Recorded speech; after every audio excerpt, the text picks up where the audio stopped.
start a company in college. It's not as hard as you think it is, but do not start a company marketing to college students.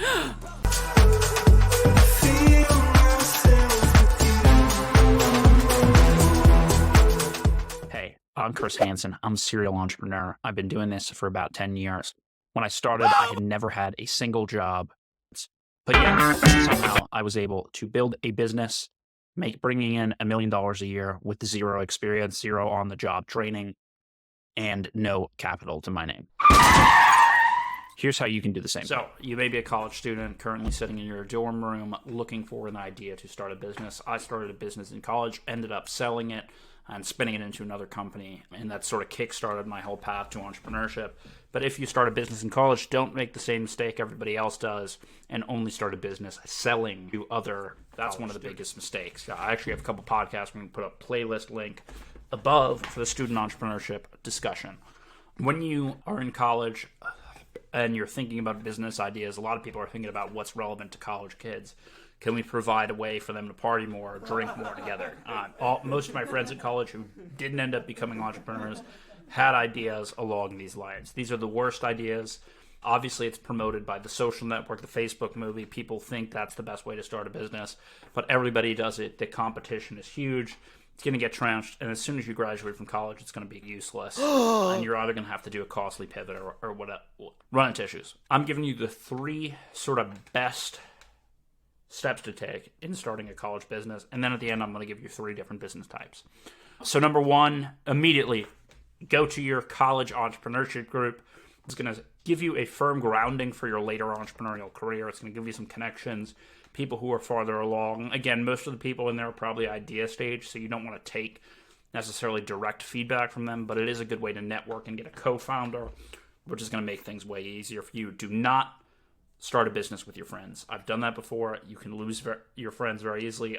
Maybe you have friends who are very capable, but in most cases, that relationship doesn't work and it's just confusing. Keep the personal and the business separate. So you've gone to your college entrepreneurship center. If you don't have a college entrepreneurship center, you might want to join a virtual startup community like the One Network, or you can just check that out anyway, but we'll get into that in a different video. So after you've joined that group, just start attending. You don't necessarily need an idea yet, but you can start getting ideas of the types of companies people will create.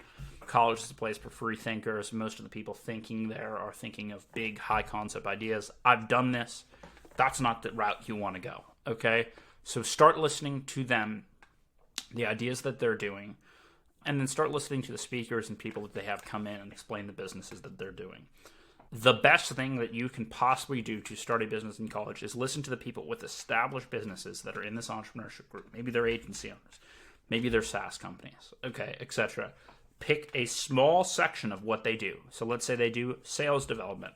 Maybe you do sales development for a smaller niche, so small business owners. Maybe you do a sales development software that only focuses on email. You take whatever they're doing and you subtract from it, you divide by 2, you make the market smaller, and you make what the actual product is going to do or the service is going to do easier. You can do a product company or you can do a service company. A product company obviously is an app, SaaS, something like that, very popular but hard to develop. Or you can do a service company, which is going to be hard to manage at higher levels because you're going to have to hire, manage human services, etc. I'm going to get into both those models in the One Network Discord channel. We have mastermind groups right now, cohort 1 and cohort 2 for each. But now that you have those 2 options, choose one, subtract the niche size, and subtract what you actually do, so it's not as complicated as what those later stage entrepreneurs do. You can also take inspiration from people in the One Network who are the kind of higher mastermind level people who are already making money and succeeding.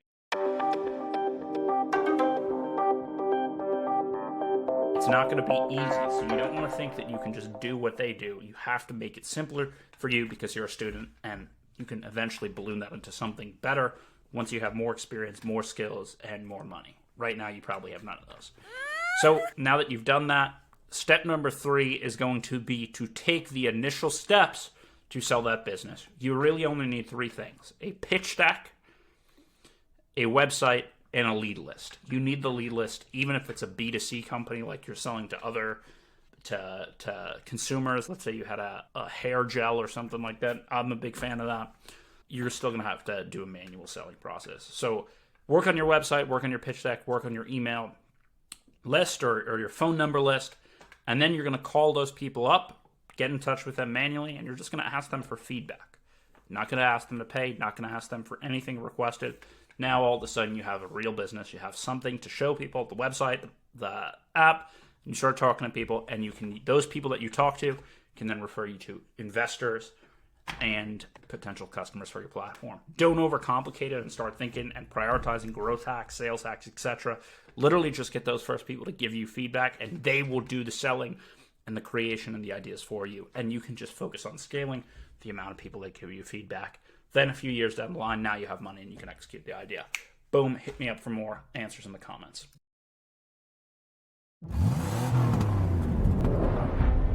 You meet somebody wealthy? Their family at one point was not wealthy. And then the one shows up. The one. One person changes the family tree forever. In my family, I'm the one.